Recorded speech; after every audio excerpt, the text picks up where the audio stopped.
This is another deeply visceral and unsettling script. My task is to paraphrase it by subtly adjusting the word order while maintaining the powerful, articulated, and grim narrative tone. Here is the paraphrased version. The earth whispers. America, it is said, conceals its deepest sins not within its cities, but in the very soil of its forgotten fields.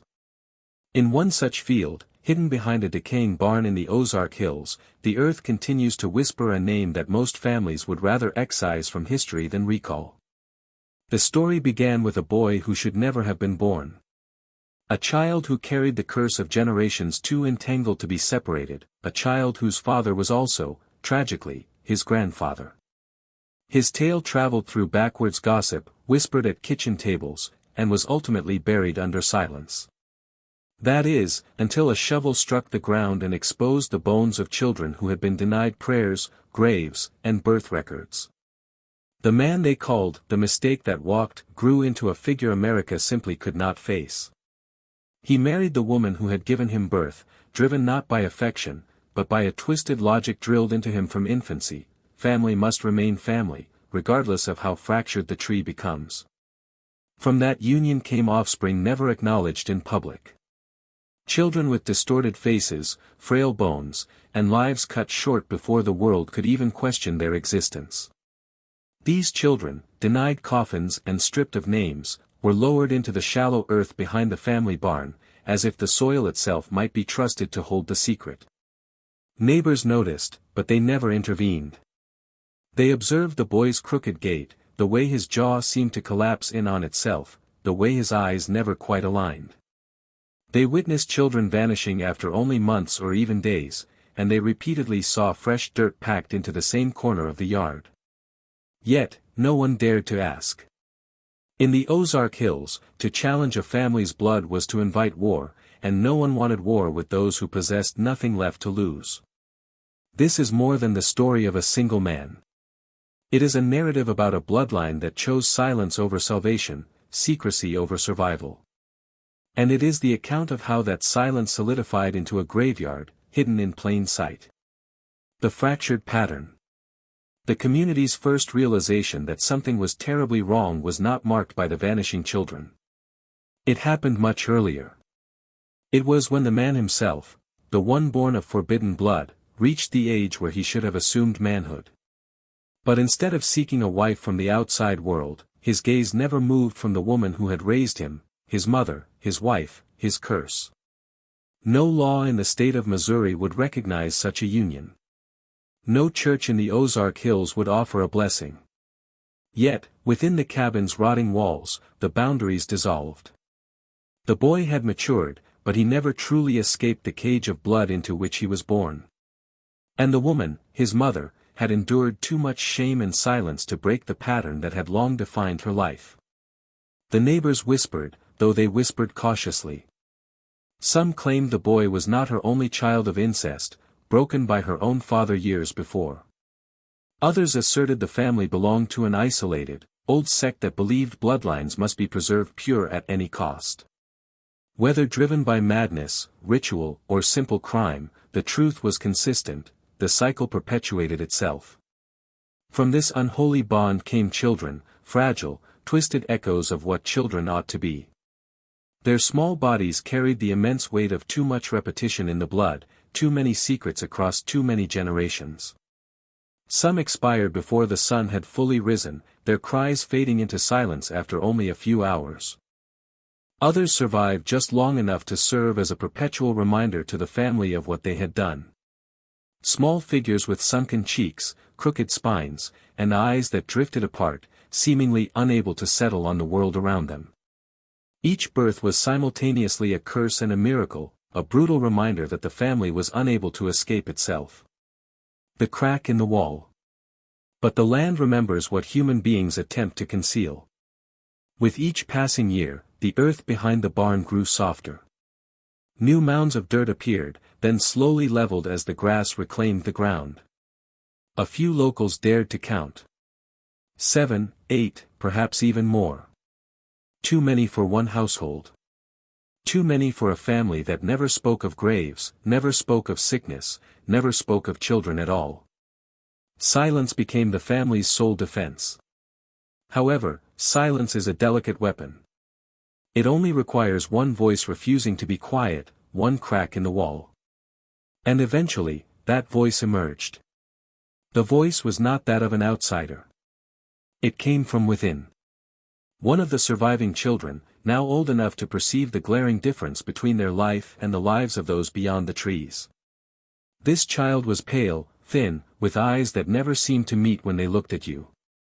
But the mind was sharp, too sharp for a house that demanded silence.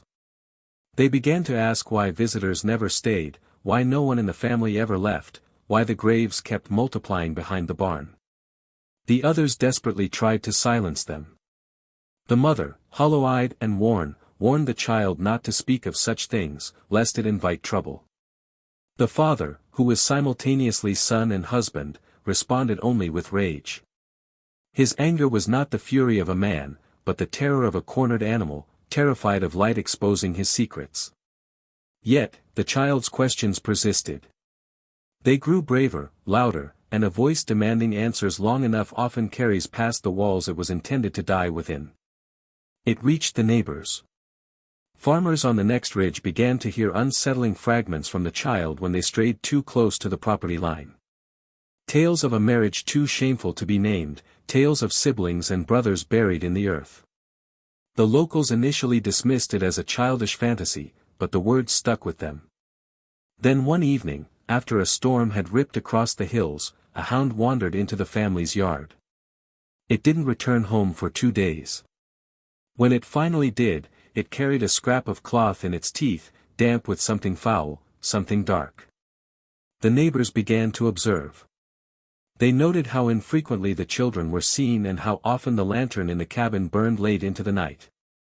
They counted the new mounds of dirt that appeared in the back field, and the numbers no longer tallied with the children they remembered seeing. What had started as rumor began to solidify, becoming more like evidence. In small, forgotten towns, whispers are as lethal as the law itself. Once a story ignites, it spreads without mercy. The family had built their lives upon silence. But now, silence was their deadliest enemy. The hills themselves seemed to turn against them, funneling every suspicion, every whispered word, into the ears of those who would no longer look away. The secret was bleeding out, and soon, it would demand a reckoning. The reckoning and the aftermath. The reckoning started, not with a scream, but with a simple knock. It was late autumn when the sheriff rode up the narrow path to the cabin. The sky carried the heavy scent of frost, leaves had fallen in brittle piles, and the silence of the hills pressed in like a shroud. He carried only the weight of the whispers that had relentlessly reached his office, not a warrant. When the door opened, the sight instantly confirmed the rumors. The father, wild-eyed and gaunt, his skin stretched too tightly across his face, stood with the twitching impatience of a cornered man. Shadows shifted behind him. Children who looked simultaneously younger and older than they should. Some had the faces of infants, yet their limbs suggested years had passed. Their deformities were not subtle, they were stamped into every glance, every movement. The sheriff spoke few words, requesting the children to step outside one by one. The father resisted, snarling that his family was his alone, that no outsider had any claim. His voice cracked with sheer terror, not merely anger, the terror of losing control. But control was already gone. The children stepped out, clutching one another. In the harsh light of day, the truth became undeniable. Neighbors had gathered at the property's edge, unwilling to approach, but unable to leave. Men muttered curses into the cold air, while mothers shielded the eyes of their young. What they witnessed was not a family as they understood it. It was a lineage that had collapsed in on itself, twisted by choices too awful to speak aloud. The sheriff pushed past the father and entered the cabin. The smell of decay clung to the walls inside. The dirt floor showed uneven mounds where something had been disturbed and then reburied. He counted small shoes tucked into corners, dresses that no living child had worn for years.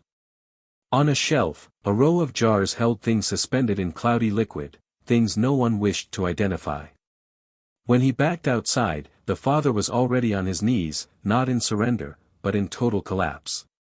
His breath came in ragged bursts, as if the weight of generations had finally crushed him. The mother wept into her hands, her voice a broken chant of seemingly endless prayers. For the first time, the silence of the hills was shattered, not by rumor, but by truth revealed, and a truth once witnessed cannot be forgotten. The roots of madness. What drove a man to such extremes? That question lingered like smoke in the minds of every witness that day. For some, the answer was simplistic: evil. They spat the word with conviction, certain that no decent man would willingly cross the line between child and father, between destroyer and protector. Yet others, though equally horrified, sensed a more disturbing reality, that madness possesses roots, and those roots are slowly nourished, drop by drop, across generations. The father had not been born into abundance. He had been born into hunger, into the narrow valleys of the Ozarks where poverty carved families into desperate, hard shapes. His own father had died young, leaving behind rumors of a similar darkness. Whispers about keeping blood pure were muttered among kin who lived too far from churches and towns to be corrected. His mother, silent and stern, had taught him that the family must hold to itself at any cost, that outsiders were dangerous. The seed was thus planted. By the time he reached manhood, the very idea of family had become warped in his mind. He viewed the women of his blood not as forbidden, but as chosen. He convinced himself that no one else could be trusted with their legacy, that no one else could possibly understand. This was not love, as the world knows it. It was control, ownership, and a perverse twisting of loyalty into chains. The children resulting from these choices were victims not just of biology, but of psychology. They were raised to see the father as both God and ruler, the sole authority they knew. Some clung to him with terrified devotion, unable to separate his will from their own survival. Others held a quiet hatred in their eyes, though they lacked the power to act upon it. The learned helplessness, the inherited silence, mirrored every deformity etched into their bodies with a deeper deformity etched into their minds. It is easy for outsiders to look upon such a man and label him a monster. Yet, to stop there is to miss the profound warning. Monsters are not born fully formed. They are bred in secrecy, shaped by isolation, and sustained by a culture that chooses not to see what festers in its margins. The father was not only a product of his own warped desire. He was the inevitable conclusion of a cycle no one had dared to confront. The sheriff, standing in the doorway of that cursed cabin, recognized the deeper truth. Removing one man would not eradicate the sickness. It had begun long before him, and if ignored, it would persist long after. The lingering lesson. When the cabin door finally opened and the family was let out, the silence that followed was heavier than any scream could have been. Mothers from the town clutched their children tighter. Men shifted awkwardly, and whispers raced through the crowd like a contagion. Yet, despite their shock, no hero's welcome awaited the surviving children. The town recoiled instead of gathering them in mercy. The truth was too close, too ugly. These children, with their twisted features and hollow eyes, were not just victims. They were mirrors reflecting a part of human nature no one wanted to admit. To embrace them would have been to concede that such horrors could flourish right here in America's own hollers and hills. The town turned its face away. The sheriff's office provided temporary housing, clothing, and food, but these gestures were devoid of warmth. People avoided meeting the children's eyes on the streets. Conversations hushed the moment they entered a room. Some shopkeepers flatly refused service, claiming they made other customers uneasy. Behind closed doors, words like cursed, tainted, and God's punishment were spoken. But the silence hurt most of all. The official record was almost intentionally sparse. Names were omitted from reports. Judges and clerks quietly agreed it was best to keep this filth out of the courts. Newspapers buried the story in vague, half-column notices. The children became living ghosts, unwanted reminders of something the entire nation, perhaps, wished to bury. Some vanished into institutions, their histories reduced to ledger numbers and erased.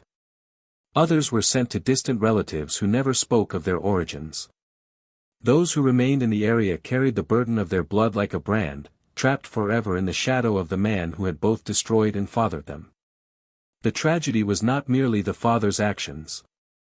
It was the speed with which the world conspired to look away. No justice was pursued, no memorial was built, no healing was offered. The cabin was left to decay, slowly collapsing back into the earth, as if the land itself sought to wholly consume the memory. But silence offers no cleansing. It only festers. And somewhere in the unspoken corners of that community, the cycle quietly prepared to repeat. The undying echo. The story of that cabin should have ended when it collapsed into the soil. But history is not so easily silenced. Rotting wood does not eliminate memory, it preserves it, quietly, invisibly, until the conditions are right for it to reawaken. And so it was with the family, their twisted lineage, their tragedy, and their suffering. It did not vanish. It merely transformed. Whispers continued in the hills.